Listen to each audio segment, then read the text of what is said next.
ગીર સોમનાથના ગ્રામ્ય વિસ્તારમાં ચાર પગનો આતંક જોવા મળી રહ્યો છે। કોડીનારના ડોળાસા ગામે દીપડો મકાનમાં પ્રવેશ્યો। રહેણાંક વિસ્તારમાં દીપડાના આટાફેરાથી લોકોમાં ભયનો માહોલ પણ જોવા મળી રહ્યો છે।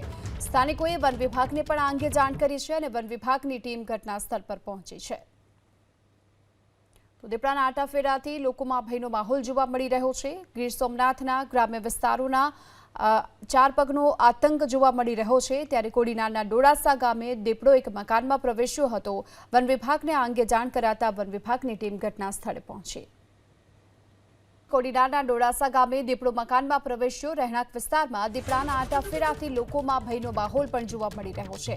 સ્થાનિકોએ વન વિભાગને પણ આ અંગે જાણ કરી છે અને વન વિભાગની ટીમ ઘટના સ્થળ પર પહોંચી છે। તો દીપડાના આટાફેરાથી લોકોમાં ભયનો માહોલ જોવા મળી રહ્યો છે। ગીર સોમનાથના ગ્રામ્ય વિસ્તારોના ચાર પગનો આતંક જોવા મળી રહ્યો છે। ત્યારે કોડીનારના ડોળાસા ગામે દીપડો એક મકાનમાં પ્રવેશ્યો હતો।